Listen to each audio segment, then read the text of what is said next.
नमस्कार साथियों, स्वागत करते हैं आईएएस वॉरियर्स में। 72nd बीपीएससी प्रीलिम्स का फॉर्म भरा जा रहा है। आपको पता है अंतिम सप्ताह है, तो जितने आपके डाउट हैं, जहाँ तक कि हमको कमेंट्स के माध्यम से जितने डाउट मिले या फिर कई लोग कॉल करते हैं, कॉल तो अटेंड करना सबका पॉसिबल नहीं है। जितना पॉसिबल हो सकता है कि मैसेज आता है व्हाट्सएप पे, तो हम लोग रिप्लाई करने की कोशिश करते हैं। साथ ही साथ आपके कमेंट अगर जवाब देने लायक रहते हैं तो हम लोग उसका रिप्लाई करते हैं। लेकिन कुछ कुछ चीज़ें वीडियो में बताई जाती है, उसी वीडियो को आप दोबारा क्वेश्चन करते हैं। तो मुझे लग रहा है कि अगर आप बीपीएससी या फिर पीसीएस की प्रिपरेशन कर रहे हैं और ऐसे सवाल कर रहे हैं जिसको ऑलरेडी वीडियो में डिस्कस किया गया है, तो मुझे लग रहा है कि कहीं ना कहीं उस एग्ज़ाम के प्रिपरेशन करने लायक आप नहीं हैं। क्योंकि सेम क्वेश्चन करके जो है, जो भी जेन्युइन क्वेश्चंस है उसको भी आप लोग क्या करते हैं, आप नीचे लेके चले जाते हैं। अगर हमने बताया है कि किसी सर्टिफिकेट की वैलिडिटी इतनी है, ऑलरेडी मैंने वीडियो में डिस्कस कर लिया है, तो कुछ जानकारी के माध्यम से ही बनाया है, आप उसमें अपना डेट बताने लग रहे हैं कि मेरा सर्टिफिकेट अब का है, मैं फॉर्म भर दूं। ऑलरेडी उसके बारे में अगर डिस्कस किया गया है वीडियो में, तो दोबारा आपको फिर पूछने की हमसे क्या आवश्यकता है। इसी सब क्वेश्चन के कारण जो है, जो अच्छे क्वेश्चंस होते हैं उसका भी हम लोग कमेंट का रिप्लाई नहीं कर पाते हैं, क्योंकि आपके इतने क्वेश्चंस आ जाते हैं कि इरिटेटिंग लगते हैं वो। तो इसीलिए जो भी जेन्युइन सवाल है आप वो रखिए, क्योंकि हम चाहते हैं ना किसी स्टूडेंट की जो समस्या है ना उसको सुना जाए। क्योंकि जब प्रॉब्लम होती है तो आपको पता है कि आयोग के पास भी जब मेल जाता है तो थोड़ा सा समय लगता है, या फिर इतना मतलब कि क्विक रिस्पांस नहीं हो पाता है। और आपको भी पता है कि उनके पास भी बहुत सारे मेल जाते हैं, तो रिप्लाई करना उतना पॉसिबल है भी नहीं। तो हम लोग कम से कम कोशिश करते हैं कि स्टूडेंट की जितना हेल्प हो सके उतना हम लोग करें। लेकिन आप लोग को कहते हैं ना कि अगर हमने बता रखा है कि AWS NCL का सर्टिफिकेट का वैलिडिटी वहाँ पर लिखा रहता है 1 साल, तो आप कह रहे हैं कि अक्टूबर 2025 में बना है, तो क्या हम अप्लाई कर सकते हैं? प्लीज़ सर रिप्लाई करिए। अब इस क्वेश्चन का मतलब क्या बनता है, ऑलरेडी मैंने डिस्कस कर दिया है। ध्यान रखिएगा, अगर जिस सवाल का आंसर जो मैंने वीडियो में डिस्कस कर दिया है, अगर आप कमेंट करिएगा उस सवाल का जवाब हमारे द्वारा नहीं दिया जाएगा, ठीक है। तो इसीलिए जो भी जेन्युइन सवाल है उनका जवाब देने का हमको मौका दीजिए और उसको हमको जवाब देने की ज़रूरत है, ठीक है। तो सबसे पहले जो है डिस्कस करेंगे कि एग्ज़ाम की फॉर्म डेट जो है ये बढ़ेगा कि नहीं, इस पर हम डिस्कस करेंगे। साथ ही साथ आपको किसी भी सर्टिफिकेट की वैलिडिटी जो है, इस बार हम एक बार और कंफर्म कर देते हैं इस पर आपको। और साथ ही साथ जो है अंतिम समय है, अगर आपका सर्टिफिकेट नहीं बना है तो कैसे फॉर्म को अप्लाई करिएगा, या फिर आपके फॉर्म में कुछ मिस्टेक्स हो गए हैं तो क्या मिस्टेक्स आपको चल सकता है, क्या नहीं चल सकता है, क्या बीपीएससी के द्वारा एडिट का ऑप्शन दिए जाते हैं, इस पर हम लोग को डिस्कस करना है। साथ ही सीसी और CDPO पे मैंने वीडियो अपलोड किया था, लेकिन कुछ डाउट्स उसमें क्लियर स्टूडेंट के नहीं हो पाए थे। हमने बताया था लेकिन वो चीज़ें क्लियर नहीं हो पाई थी, इसीलिए मेरे को लगा कि एक वीडियो और अपलोड करके इसमें आपको इसके बारे में थोड़ा सा डिटेल में क्लियर मैं कर दूं जो डाउट्स थे आपके, ठीक है। क्योंकि सारे कमेंट्स का रिप्लाई करना पॉसिबल होता नहीं है, भरसक में हमसे जितना हो पाता है हम लोग करते हैं। नहीं तो एक अगर मास कमेंट रहता है किसी चीज़ पर तो उसका वीडियो ही अपलोड हमारे द्वारा कर दिया जाता है। तो चलिए हम लोग सबसे पहले सवाल पर आते हैं कि क्या डेट बढ़ेगा। देखिए, समझ रहा हूँ कि साइट में इशू आ रहा है थोड़ा सा, लेकिन ये भी बात है कि ऐसा नहीं कि फॉर्म नहीं भरा जा रहा है, ठीक है। मेरे सामने आज 2-3 फॉर्म भरे गए हैं, मेरे सामने मैं कह रहा हूँ, हाँ। लेकिन उस फॉर्म में अगर आप चाहिएगा कि तुरंत अगर हम कोई चीज़ खोल रहे हैं तुरंत खुल जाए, तुरंत कोई चीज़ अपलोड हो जाए, तो वैसा नहीं चल रहा है साइट। लेकिन हाँ, अगर आप समय देते हैं, 1-2 घंटे का समय देते हैं, थोड़ा सा वेट करते हैं, तो निश्चित तौर पर आपका फॉर्म जो है फाइनल सबमिट हो जाएगा। किसी किसी स्टेप में जो है सेविंग का ऑप्शन में प्रॉब्लम आ रहा है, सेव नहीं हो पा रहा है, ठीक है। लेकिन आपको थोड़ा सा समय देना पड़ेगा, तो फॉर्म जो है आपका भरा जा सकता है। और आज बहुत लोगों ने आज भी फॉर्म भरा है। जैसे कि एक जानकारी के हिसाब से आपको पता होगा कि सप्ताह से पहले, मतलब सप्ताह जब एंडिंग हो रहा था, तो बीपीएससी के द्वारा सूचना दिया गया कि लगभग 1,73,000 यानी कि कहे तो 1.25 लाख के आसपास फॉर्म गिरे हैं। तो ऑब्वियस सी बात है कि आपको अंतिम सप्ताह चल रहा है, तो इसमें कम से कम 3-4 लाख फॉर्म कम से कम अभी हमको लग रहा है कि कम से कम 3-4 लाख फॉर्म गिरेंगे। तो सारे लोग तो अभी आपको भरेंगे, क्योंकि कई सारे लोग सर्टिफिकेट नहीं बनाए थे, तो अब सर्टिफिकेट बना के अब फॉर्म को अप्लाई करेंगे। तो सारे भीड़ जो होता है साइट पे एक ही बार पड़ता है, जिसके कारण जो है साइट जो होता है स्लो हो जाता है। तो रही बात यहाँ पर आपको कि फॉर्म की तिथि बढ़ने का, तो ध्यान रखिएगा कि इस मतलब कि इस ताक में आप मत रहिए कि फॉर्म का तिथि बढ़े। अगर आपकी पढ़ाई अगर डिस्टर्ब भी हो रही है, तो मैं कहूँगा कि 1-2 दिन अपनी पढ़ाई डिस्टर्ब करके आपको फॉर्म सबसे पहले अच्छे तरीके से भरने की ज़रूरत है। और कोशिश करूँगा, देखिए ये फॉर्म मोबाइल से भी भरा जा सकता है, लेकिन मैं आपको बोलूँगा क्योंकि ऑलरेडी आपका OTR हुआ रहता है, ठीक है। तो मैं कहूँगा कि सबसे पहले आप साइबर कैफ़े या फिर कहीं जाके आसपास के नज़दीक जहाँ लैपटॉप वगैरह अवेलेबल है वहाँ पे आप इस फॉर्म को भरें, ताकि क्योंकि फ़ोन में कई चीज़ें आप लिखेंगे ना, तो वो मिस्टेक टाइप हो जाएगा और बाद में आप जब सबमिट करिएगा तो उसमें गलत चीज़ें आ जाएंगी। तो फिर आप बाद में परेशान हो जाइएगा एग्ज़ाम तक, जब तक फाइनल इसका रिजल्ट नहीं आ जाए कि हमको ऐसा दिक्कत तो नहीं हो सकता है, तरह तरह की चीज़ें। तो इसीलिए आपको प्रेफरेंस दिया जाएगा कि अगर आप भरे फॉर्म तो किससे भरें, एक लैपटॉप के माध्यम से आपको फॉर्म भरने की ज़रूरत है। अब बात रही कि आपको वेट करने की ज़रूरत नहीं कि डेट बढ़े है कि नहीं। आपको पता होगा 17वीं बीपीएससी में आपको प्रोटेस्ट होता रह गया, लास्ट बार फॉर्म की तिथि आपको 1 वीक बढ़ाने का, लेकिन बीपीएससी के द्वारा फॉर्म की तिथि नहीं बढ़ाई गई। तो इसीलिए आप इस ताक में नहीं रहे कि फॉर्म की तिथि नहीं बढ़ाई जाती। चलिए मानते हैं कि फॉर्म की तिथि बढ़ेगी, लेकिन अगर 1% केस में भी अगर फॉर्म की तिथि नहीं बढ़ती है तो फिर क्या होगा? फिर तो आप रह जाएंगे ना। तो मुझे लग रहा है कि जितने भी सीरियस कैंडिडेट हैं, 1-2 दिन पढ़ाई अपना थोड़ा सा छोड़ के और इन सब चीज़ों में लग के अच्छे से फॉर्म आपको भरने की ज़रूरत है।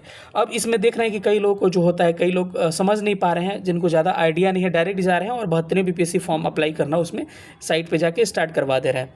साइबर वाले भी नहीं बता रहे हैं। एक्चुअली क्या हो रहा है कि वहाँ से अगर फॉर्म अपना स्टार्ट करते हैं आप, और आपके 2 सर्टिफिकेट अगर आप अपडेट करना चाहते हैं, जैसे सपोज करें एनसीएल किसी को अपडेट करना है या फिर ईडब्ल्यूएस अपडेट करना है, ठीक है, या फिर आप कई लोग रेजिडेंस भी चाहते हैं कि रेजिडेंस भी अपडेट कर दें। आप चाहे तो इसकी वैलिडिटी तो लाइफ टाइम होती है, लेकिन चाहे तो अपडेट करना अगर आपके पास बना हुआ है तो इसके लिए कई आपको क्या करना पड़ेगा ना, वहाँ पे दिखाइएगा साइबर कैफ़े में। देखिए मेरे से जितना हेल्प होगा मैं आपका करूँगा, ठीक है। ये काम मेरा नहीं है, साइबर कैफ़े का काम है, लेकिन फिर भी मैं आपको बताने की कोशिश कर रहा हूँ। तो मैं आपको कह रहा हूँ कि साइबर कैफ़े वाले से कहिएगा कि वहाँ पर एक प्रोफाइल अनलॉक का ऑप्शन आता है। प्रोफाइल अनलॉक का ऑप्शन आता है। प्रोफाइल अनलॉक पे आप क्लिक करिएगा तो आपको क्या होगा, आपके ओटीपी आएंगे, आपके एक मोबाइल पे ओटीपी आएगा और एक आपको ओटीपी भेजने का ऑप्शन आएगा, आपको मेल पे ओटीपी आएगा, ठीक है। तो मोबाइल और मेल पे जो ओटीपी आएगा उसको पहले वेरीफाई करिएगा। तो आपके जो 2 डॉक्यूमेंट्स के आपके तिथि वहाँ पे है और सर्टिफिकेट नंबर है, उसको आप चेंज कर सकते हैं। जिसमें कि अगर आप ओबीसी या ईबीसी कैटेगरी से हैं तो आप एनसीएल आप अपडेट कर सकते हैं, या फिर अगर चाह रहे हैं कि डोमिसाइल को अपडेट करना है आपको, डोमिसाइल पे अपडेट आप कर सकते हैं, नया उसका सर्टिफिकेट नंबर डाल सकते हैं। वहाँ अपलोडिंग का ऑप्शन नहीं आ रहा है, ठीक है। मैं ओटीआर की बात कर रहा हूँ, ओटीआर अपडेट करने की बात कर रहा हूँ। तो ठीक है, आप यहाँ से चाहें तो आपको या फिर ईडब्ल्यूएस लगाना है तो आप ईडब्ल्यूएस लगा सकते हैं, या ईडब्ल्यूएस के साथ डोमिसाइल को आप वहाँ पे अपडेट कर सकते हैं सर्टिफिकेट नंबर उसका डाल के। तो वहाँ पे क्या हो जाएगा, प्रोफाइल अनलॉक हो जाएगा और वहाँ से प्रोसेस आपके कंप्लीट हो जाएंगे। उसके बाद आपको फ़ी पेमेंट करके उसके बाद की प्रोसेस है जिसको आगे बढ़ाना है, और उसके बाद से जो भी प्रक्रिया है उसको आपको करना है। और लास्ट में क्या होगा, लास्ट में आपको फिर से आपको 10th और ग्रेजुएशन के सर्टिफिकेट नंबर मांगे जाएंगे, और 10th और ग्रेजुएशन के सर्टिफिकेट की डिटेल जो है ऑलरेडी आपको भरा जा चुका है पहले, इसीलिए आपको दोबारा वो नहीं मांगा जाएगा। कितने मार्क्स से, कहाँ यूनिवर्सिटी से आपने पढ़ाई किया है, ये सब डिटेल आपको पहले से फिल किया गया है। तो परेशान मत होइएगा ये अगर नहीं मांगा जाएगा तो। केवल 10th और ग्रेजुएशन के सर्टिफिकेट नंबर मांगे जाएंगे। आपसे ये पूछा जाएगा कितने 3 साल 6 महीने से अधिक कहीं आप रहे हैं तो उसका डिटेल मांगा जाएगा। तो आप उसमें डेट डाल दीजिएगा, 3 साल के अराउंड कोई भी डेट डाल सकते हैं, उसमें आपको दिक्कत नहीं होगा। अगर डालना होगा तो आप डायरेक्ट डाल दीजिएगा कि जिस दिन फॉर्म भर रहे होंगे, अगर मान के कल भर रहे हैं तो 26 मई 2023 से लेके 26 मई 2026 तक डायरेक्ट एक ही जगह डाल दीजिएगा और आपका अपना एड्रेस डाल दीजिएगा वहाँ पे, ठीक है। 2 लोगों का नाम डालना होता है, उसका फुल एड्रेस डालना होता है, वो सब करके उसके बाद से प्रोसेस करके आगे बढ़िएगा। तो आपको केवल फ़ोटो क्या करना होगा, स्कैन करना होगा, फ़ोटो मतलब कि लाइव फ़ोटो लेना होगा। उसके बाद से फॉर्म आप सबमिट कर सकते हैं। और फॉर्म सबमिट करने से पहले जो है डॉक्यूमेंट्स जो है आपको मैट्रिक सर्टिफिकेट अपलोडेड दिखाएगा, और वहाँ पे आपको एक और डॉक्यूमेंट मांगेगा आपसे। वो डॉक्यूमेंट कौन सा होगा, अगर आपने ऊपर अपडेट किया है एनसीएल या ईडब्ल्यूएस या डोमिसाइल, तो जो चीज़ ऊपर अपडेट किए होंगे तो सारे डॉक्यूमेंट्स आपको नीचे भी शो करेगा। तो उसको क्या करिए, जिस चीज़ को अपडेट नहीं किए हैं तो कोई दिक्कत नहीं। जैसे कि आपने अगर 10th का सर्टिफिकेट अपडेट तो आप ऐसे भी नहीं करेंगे तो उसको कोई ज़रूरत नहीं है, ठीक है। एक कास्ट सर्टिफिकेट ओबीसी में दिखा रहा है तो उसको भी अपडेट करने की कोई ज़रूरत नहीं है। लेकिन हाँ, अगर एनसीएल है और डोमिसाइल ऊपर आपने अपडेट किया है तो यहाँ पर आपको पुराना एनसीएल डोमिसाइल शो करेगा। तो उसको क्या क्लिक करके आप क्या करेगा, नया उस पर अपलोड करके उसके बाद से लाइव फोटो लेके आप क्या कर सकते हैं, उसको सबमिट कर देंगे, ठीक है। तो ये वीडियो थोड़ी सी लंबी हो जाएगी, लेकिन प्रोसेस में आपको सारी बता दे रहा हूँ ताकि आपको किसी तरह की समस्या ना हो। तो पहली बात ये होगी कि आपको लास्ट डेट का मतलब आपको वेट नहीं करना है।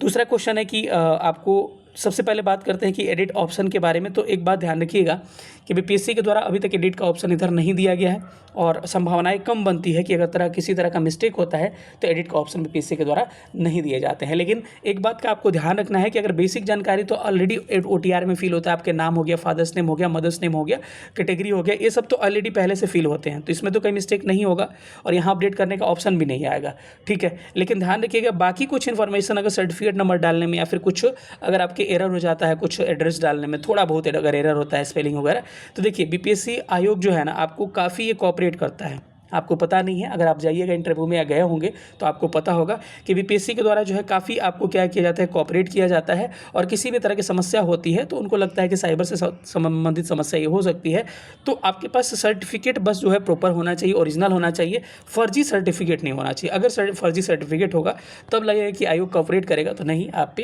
केस भी हो सकता है। लेकिन हाँ, अगर आपके सर्टिफिकेट में सब चीज़ ओके है, लेकिन अगर कुछ फिल करने में आपसे समस्या आ गई है फॉर्म पर भरते समय, तो आपको किसी भी तरह की परेशानी की ज़रूरत नहीं है, क्योंकि बीपीएससी के द्वारा बहुत सारा अच्छे से कोऑपरेट किया जाता है, तो आपको परेशान होने की ज़रूरत नहीं है। सर्टिफिकेट वैलिडिटी का मैं ऑलरेडी बता चुका हूँ कि डोमिसाइल जो होता है, कहा जाता है कि डोमिसाइल जो है लाइफ टाइम इसकी वैलिडिटी होती है। एनसीएल और ईडब्ल्यूएस की वैलिडिटी जो होती है 1 साल होती है, ठीक है। लेकिन एनसीएल ईडब्ल्यूएस की वैलिडिटी तो 1 साल होती है, लेकिन कई लोगों के पास अगर आज 25 तारीख हो गया, उनका एनसीएल और ईडब्ल्यूएस नहीं बना है, तो इस ताक में आप नहीं रहें कि नया अब हम बनवाएंगे फिर से। अगर अप्लाई आपने कर दिया 1-2 दिन में मिल जाएगा तो अच्छी बात है, लेकिन अगर आप चाहते हैं कि अब अप्लाई करके हम बनवाएं, अगर फॉर्म की तिथि बढ़ेगा तो ऑलरेडी हम भर देंगे, तो इस चक्कर में आपको नहीं रहना है। एक बात याद रखिए, फिर से मैं कहा कि बीपीएससी आयोग के द्वारा काफ़ी कोऑपरेट किया जाता है। अगर एनसीएल आपके ईडब्ल्यूएस पहले के बने हुए जो 1 साल से पुराने हैं, तो उसको पहले से अपलोड होगा तो उसको अपलोड रहने दीजिएगा और उसी पे फॉर्म आगे फिल कर लीजिएगा। बीपीएससी के द्वारा बहुत अच्छे से कोऑपरेट किया जाता है और आपको एक फॉर्म भरवा दिया जाएगा। देखिए, नियम के हिसाब से तो आपका 1 साल का नीचे का होना चाहिए और 1 साल के विदिन 1 साल का होना चाहिए, लेकिन कोशिश करिए उतना कि अवेलेबल हो पाता है तो बहुत अच्छी बात है। लेकिन अगर अवेलेबल नहीं हो पाता है, अभी तक आपने नहीं बनवाया है, तो अब आपके पास कोई ऑप्शन भी नहीं है, तो आप भर दीजिए और वहाँ पर बीपीएससी के द्वारा एक फॉर्म भरवा दिया जाएगा कि अगर सर्टिफिकेट आपके पुराने हैं तो हाँ, वो सर्टिफिकेट वैलिड होने चाहिए। वैलिड कहने का मतलब कि कुछ उसमें जो है फर्जीवाड़ा नहीं होने चाहिए। तो बीपीएससी के द्वारा अभी तक कोऑपरेट किया गया है, अभी तक की मैं बात कर रहा हूँ, 70th बीपीएससी तक कोऑपरेट किया गया है और उम्मीद कर रहे हैं कि आगे भी बीपीएससी के द्वारा कोऑपरेट किया जाएगा और किसी भी तरह की समस्या आपको देखने को नहीं मिलेगी। तो वैलिडिटी की बात हमने कर लिया, एडिट ऑप्शन की बात कर लिया, क्या डेट बढ़ेगा इसका हमने बात कर लिया। एक आखिरी सवाल आपका बनता है, जो सीसी ई है और सीडीपीओ ऑप्शनल है, इससे रिगार्डिंग आपके सवाल बहुत सारे बनते हैं, तो चलिए इस पे भी हम डिस्कस कर लेते हैं। देखिए, एक्चुअली अगर देखा जाए तो सीडीपीओ के 4 ऑप्शनल होते हैं। पहला ऑप्शनल आपको पता होगा एलएसडब्ल्यू होता है, दूसरा ऑप्शन आपको होम साइंस होता है, तीसरा ऑप्शन आपको सोशियोलॉजी होता है और चौथा ऑप्शन क्या हो जाता है, चौथा ऑप्शन आपको साइकोलॉजी होता है, ठीक है, जिसको मनोविज्ञान कहते हैं। तो इस हिसाब से अगर देखा जाए तो टोटल आपको जो है 4 ऑप्शनल यहाँ पर सीडीपीओ को देखने को मिलते हैं। इन 4 ऑप्शनल में से अब डाउट चल रहा है कि क्या सर हमको जो हम अब कई लोगों को लगता है कि क्या हम इसी सब्जेक्ट से ग्रेजुएशन किए। देखिए, सिंपल सी बात है कि ग्रेजुएशन आप किसी भी सब्जेक्ट से किए हैं उससे फ़र्क नहीं पड़ता है। अगर आपको सीडीपीओ का फॉर्म भरना है तो आप फॉर्म अप्लाई कोई भी आदमी कर सकता है, अगर आपने नॉर्मल ग्रेजुएशन किया है तो, ठीक है। बस ग्रेजुएशन से मतलब है, किसी भी स्ट्रीम से अगर आपने ग्रेजुएशन किया है तो आप सीडीपीओ का फॉर्म भर सकते हैं। लेकिन एक बात का ध्यान रखिएगा, अगर आप लोगों के मन में ये चल रहा है, लेकिन हाँ, जब मेंस में जाइएगा, मेंस का फॉर्म भरा जाएगा तो ये 4 ऑप्शनल जो मैंने बताया, इसी 4 ऑप्शनल में से ऑप्ट करना पड़ेगा कोई ऑप्शनल आपको। अब आपके मन में एक सवाल चलेगा कि सर यहाँ पर हम अगर किसी ऑप्शनल को ऑप्ट करते हैं तो क्या मेरा सेम ऑप्शनल आपको सीसी में हो जाएगा क्या? ये सवाल सबसे बड़ा रहा और इसको मैंने पिछले वीडियो में क्लियर नहीं किया था। मुझे लग रहा है कि आप लोग समझ जाएंगे, लेकिन मैं आपको समझा दूं कि सीसी के ऑप्शनल आप अलग रख सकते हैं। देखिए, अगर आपने सोशियोलॉजी रखा है तो वो आपका पर्सनल चॉइस है कि अगर सोशियोलॉजी रखा है या एलएसडब्ल्यू रखा है तो आप सीसी में भी रख लीजिए। लेकिन हाँ, अगर आपको सीडीपीओ में 4 ही ऑप्शनल है तो 4 ही में से कोई एक रखना पड़ेगा। तो अगर मैं चाहूँ तो एलएसडब्ल्यू अपना ऑप्शनल रख सकता हूँ किसमें, सीडीपीओ में। अगर मैं चाहूँ तो सीसी में ऑप्शनल क्या रख सकता हूँ, ज्योग्राफी रख सकता हूँ। दोनों डिफरेंट ऑप्शनल रख सकता हूँ, ये क्लियर है। लेकिन ध्यान रखिएगा कि अगर आप सीडीपीओ का एग्ज़ाम देना चाहते हैं तो जो सीसी का ऑप्शनल होता है वो ऑब्जेक्टिव होता है, तो केवल आपको 100 मार्क्स ऑब्जेक्टिव क्वेश्चंस बनाने होते हैं और वो पासिंग केवल क्वालिफाइंग होता है। लेकिन अगर आप चले जाइएगा यहाँ पर सीडीपीओ में, तो सीडीपीओ का जो ऑप्शनल का पेपर होता है ना, ये होता है आपको डिस्क्रिप्टिव होता है, आपको लिखना पड़ता है और ये किसके जगह पे आ जाता है, आपके ऐसे जो सीसी में होता है उसके जगह को ये रिप्लेस करता है। यानी कि 300 मार्क्स के आपको ऑप्शनल को लिखना पड़ेगा जो भी ऑप्शनल डालिएगा। तो इसीलिए मैं कह रहा हूँ कि अगर आपने बीपीएससी में कभी ऑप्शनल, इन 4 ऑप्शनल पर अगर कभी पेपर दिया है, जब बीपीएससी में ऑप्शनल वैलिड हुआ करते थे 67 तक, तब आपको सीडीपीओ देने की ज़रूरत है। नहीं तो मुझे नहीं लग रहा है कि कोई ज़रूरत है आपको सीडीपीओ देने की, क्योंकि आपको यहाँ ऐसे का भी प्रिपरेशन करना पड़ेगा, उधर आपको सीडीपीओ का जो ऑप्शनल होगा उसका भी प्रिपरेशन करना पड़ेगा, जो कि आपके 300 मार्क्स का होगा। तो अगर आपने कभी पढ़ा नहीं है तो नए स्तर पे करिएगा तो आपको ऐसे भी इफेक्ट पड़ेगा, आपका सीसी भी खराब हो सकता है, जहाँ पे सीटों की संख्या काफ़ी अधिक है और यहाँ कंपैरिजन में सीटों की संख्या काफ़ी कम है। तो अगर आपने किसी ऑप्शनल से अगर पहले दिया है बीपीएससी, जब बीपीएससी में डिस्क्रिप्टिव ऑप्शनल होते हैं तो आपकी तैयारी कुछ होगी, तब आप सीडीपीओ दे सकते हैं। लेकिन अगर आपने पहले कभी नहीं दिया है, तो मैं आपको सजेशन नहीं दूंगा। अब सवाल कई लोगों का बनता है कि सर गलती से मुझे से सीसीई के साथ सीडीपीओ भी ऑप्ट हो चुका है, तो कोई दिक्कत नहीं है। आपके पीटी जो पेपर होंगे तो वो सीडीपीओ और सीसीई के पेपर सेम होंगे, पीटी एक ही पेपर आएगा, लेकिन सीडीपीओ में सीट कम होने के कारण कट ऑफ जो होता है थोड़ा सा अधिक चला जाता है। अगर 90-91 नंबर जा रहा है आपका सीसीई का, तो इसका 100 के करीब में चला जाता है। तो अगर आपको कट ऑफ क्वालिफाई करते हैं तो आप दोनों के लिए एलिजिबल होंगे। अगर आपको बैठना है मेंस में तो बैठिए, छोड़ दीजिए। तो आपको अगर भरा गया है दोनों तो कोई दिक्कत नहीं है। अगर आप सीसी केवल भर दिए, अगर सीसी में बैठना है तब भी कोई दिक्कत नहीं है। लेकिन हाँ, अगर आपने केवल सीडीपीओ भर दिया तब समस्या है। केवल सीडीपीओ भर दिया तो आप सीसी के लिए दिक्कत हो सकता है। आप आयोग से कंसर्न करें, आयोग को मेल करें, नहीं तो हो सकता है तो आयोग में जाके आप संपर्क करिए। गंभीर मुद्दा है, जो गंभीर मुद्दा है मैं आपको क्लियरली बता दूंगा कि केवल सीडीपीओ अगर आपने डाल रखा है, सीसी ऑप्ट नहीं किए हैं, तो आपके लिए बहुत बड़ी समस्या हो सकती है। ठीक है, तब आप जा सकते हैं। तो मुझे लग रहा है कि आपको क्लियर हो गया होगा कि सीडीपीओ के लिए इन 4 ऑप्शनल में से कोई मेंस में आपको एक ऑप्शनल चूज करना होगा, और आपको सीसी का कोई ऑप्शनल रख सकते हैं, या तो सीडीपीओ वाला ही रख लीजिए, या फिर जो जितने ऑप्शनल होते हैं सीसी में, हिस्ट्री, ज्योग्राफी, पॉलिटी, जो मन करे, हिंदी साहित्य, कुछ भी रख सकते हैं आप। ठीक है, तो ये मुझे लग रहा है कि ये बातें क्लियर। पेपर वैसे ही होता है जैसे GS1 GS2 के पेपर दोनों के सेम होंगे। इसका GS1 GS2 जो होगा सीडीपीओ सीसीई का सेम होगा। ऑप्शनल पेपर जो सीसीई में होगा आपका, तो ऑप्शनल पेपर जो सब्जेक्टिव होगा वो सीडीपीओ में आपका नहीं होगा। यहाँ पर जो ऐसे पेपर होगा सीसीई में, वहाँ पे क्या होगा, ऑप्शनल सब्जेक्ट होगा सीडीपीओ में, जो कि डिस्क्रिप्टिव 300 नंबर का लिखना होगा।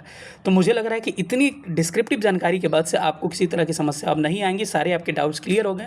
अगर आपकी वीडियो ये अच्छी लगी होगी और आपको लगा है कि आपकी समस्याओं का समाधान हमने किया है, तो ज़रूर से कमेंट करिएगा। अगर आपको अच्छा लगा, जानकारी वाला वीडियो लगा, ठीक है, तब भी आप कमेंट करेंगे। अगर आपको वीडियो ख़राब लगा तब भी आप कमेंट कर सकते हैं। मिलेंगे किसी अगली वीडियो में। अगर कोई भी जानकारी और भी चाहते हैं तो ज़रूर कमेंट करिएगा, हम ज़रूर रिप्लाई करने की कोशिश करेंगे। मिलेंगे अगले वीडियो में, तब तक अपना ख्याल रखिएगा। सेशन देखने के लिए बहुत बहुत धन्यवाद। Thank you so much.